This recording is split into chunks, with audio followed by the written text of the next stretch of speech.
আজকে টুপি দাড়িওয়ালাদেরকে ক্ষমতায় যেতে দেবে না, এই স্লোগান শোনার জন্য মানুষ রক্ত দেয় নাই। এই দৃশ্য দেখার জন্য বুকের তাজা রক্ত জমিনে ঢেলে দিয়ে মানুষ শাহাদাত বরণ করে নাই। বাংলাদেশের বুকে যদি একটা বাক্স দেওয়া হয়, বাংলাদেশের ঘরের থেকে এমন মিসাইল বের হবে, এমন বোমা বের হবে, গোটা বাংলাদেশ থেকে, গোটা দুনিয়া থেকে ইসলামের দুশমনদেরকে ধ্বংস করে দেবে ইনশাআল্লাহ। ইসলাম ক্ষমতা আসলে প্রত্যেকটা মা বোনের ন্যায্য অধিকারকে প্রতিষ্ঠিত করা হবে।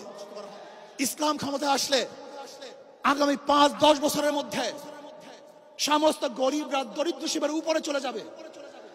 ইসলাম ক্ষমতা আসলে 28 লক্ষ কোটি টাকা বিদেশে পাচার হবে না, দুর্নীতি থাকবে না, জুলুম থাকবে না, অত্যাচার থাকবে না, নির্বিচার কোনো মানুষ আর খুন হবে না, গুম হবে না।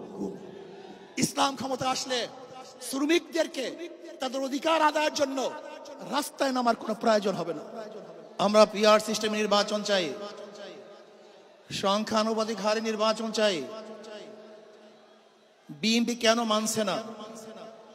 বিএনপি তো দাবি করেছে আমরা জাতীয় সরকার গঠন করব, এটা বিএনপির দাবি। আর জাতীয় সরকার গঠন করার জন্য সবচেয়ে ভালো পদ্ধতি পিআর সিস্টেম নির্বাচন। জাতীয় সরকার সর্বদলের অংশগ্রহণমূলক সরকার, আর সর্বদলের অংশমূলক সরকার গঠন হতে পারে একমাত্র পিআর সিস্টেম নির্বাচনের ভিত্তিতেই। তাহলে কেন বিএনপি মানছে না? কারণটা কি আমি তো বুঝি না। অবশ্যই বিএনপিকেও পিআর সিস্টেমে নির্বাচন মানা উচিত। সংস্কার চাই। বিএনপি বলছে আমরা সরকার গঠন করে ক্ষমতায় গিয়ে সংস্কার করব। প্রথম প্রশ্ন হলো এই, আগামীতে বিএনপি ক্ষমতায় যাবেন, এই গ্যারান্টি আপনি কে দিয়েছে?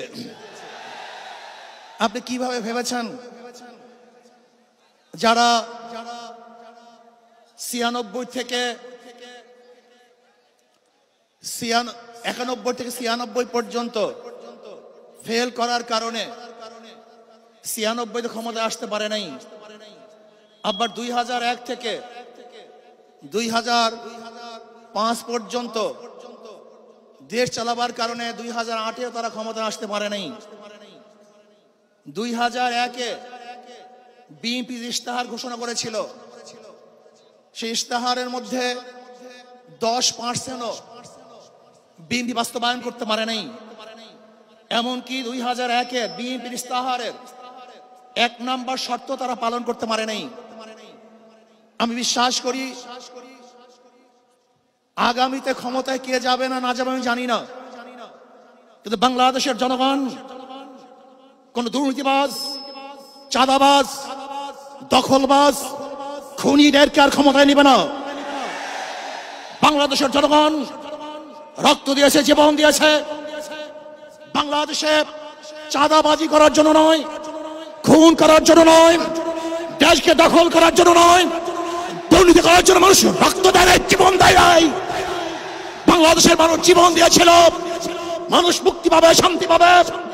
আমার গরিব দুঃখী মানুষ ক্ষুধার্ত থাকবে না, বাংলাদেশের একজন মানুষও খোলা আকাশের নিচে থাকবে না, বাংলাদেশের একজন গরিব বস্ত্রহীন থাকবে না, আমার বাংলাদেশের কোন মানুষ গুম হবে না, খুন হবে না, বাংলাদেশের কোন ব্যবসায়ীকে চাঁদা দিতে হবে না, বাংলাদেশের প্রত্যেক নাগরিক অধিকার বাস্তবায়ন হবে, তারা শান্তিতে বসবাস করতে পারবে, নির্বিঘ্নে ঘুমাতে পারবে, আমার মা বোনরা ইজ্জত দিয়ে রাস্তায় চলাফেরা করতে পারবে, বাংলাদেশের মসজিদ থাকবে, মাদ্রাসা থাকবে, দাড়ি থাকবে, টুপি থাকবে, দাড়ির উপরে কেউ আক্রমণ করতে পারবে না, টুপিকে ছিনিয়ে কেউ নিতে পারবে না, ইসলামের বাইরে আইন পাস করতে পারবে না।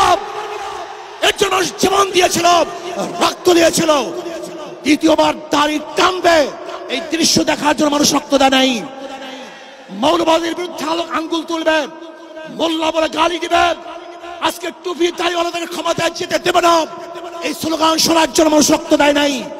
এই দৃশ্য দেখার জন্য বুকের তাজা রক্ত জমিনে ঢেলে দিয়ে মানুষ শাহাদাত বরণ করে নাই, বরং বাংলাদেশের মানুষ শাহাদাত বরণ করেছিল এই জাতিকে মুক্তি দেওয়ার জন্য, কোরআন ও সুন্নাহর আইন বাস্তবায়ন করার জন্য।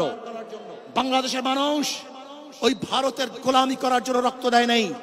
বাংলাদেশের মানুষ ভারত আমাদের দেশে কর্তৃত্ব নেতৃত্ব করবে, আমেরিকা আমাদের দেশে কর্তৃত্ব নেতৃত্ব করবে। এর জন্য বাংলাদেশের মানুষ জীবন দেয় না, রক্ত দেয় নাই। বাংলাদেশের মানুষ সাধন, তারা নিজেরা আইন প্রণয়ন করবে, নিজেরা সংসদ পরিচালিত করবে, তারা নিজেদের পায়ে দাঁড়াবে। বাংলাদেশের মানুষ জীবন দিতে পারে, কিন্তু কার গোলামি করতে পারে না। প্রিয় ভাইরা আমার, আমি বিশ্বাস করি আজকে মঞ্চে যারা আছেন, যদি আমরা মুনাফিকি না করি, মঞ্চে যারা আছেন যদি মুনাফিকি না করি,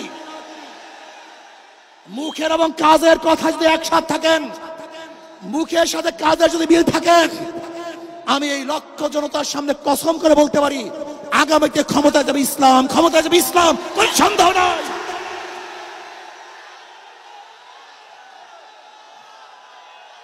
কিন্তু খবরদার যদি মুনাফিকি করি, তাহলে এদেশের মানুষ সচেতন হয়েছে, এদেশের মানুষ সব জ্ঞানী হয়ে গেছে।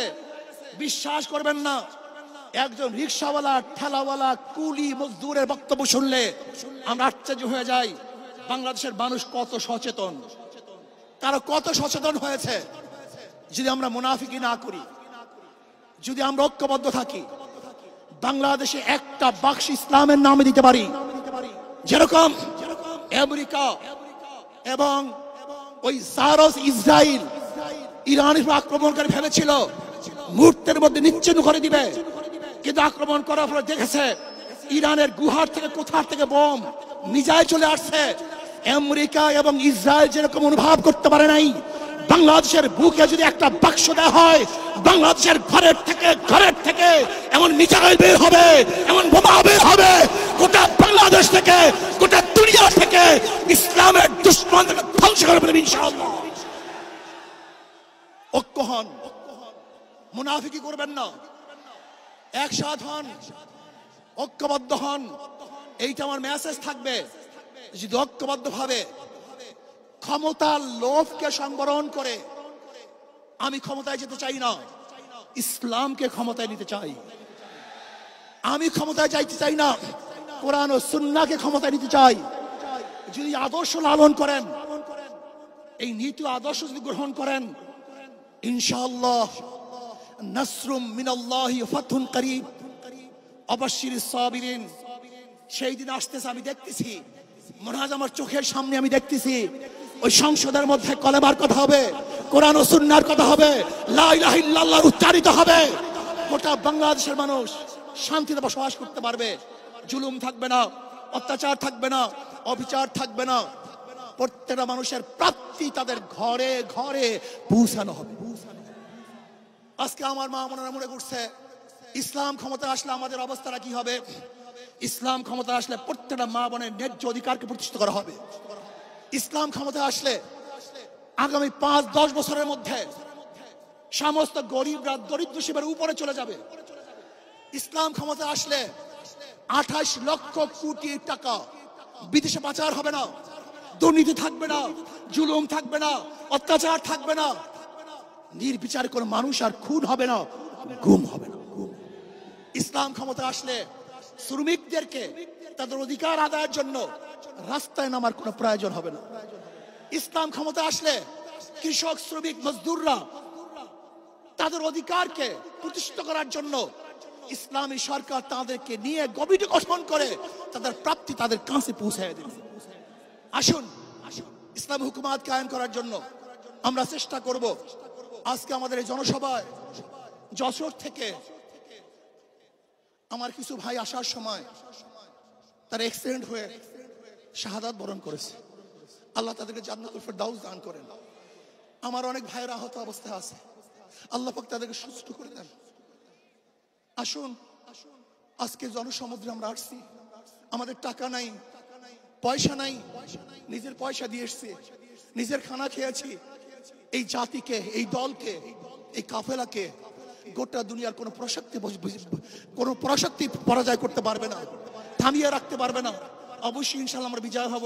আল্লাহ আমাকে এবং সবাইকে ইসলাম হুকুমাত কায়েম করার তৌফিক দান করেন। আমা আলাইনা ইল্লাল বালাগ। আসসালামু আলাইকুম ওয়া রাহমাতুল্লাহ।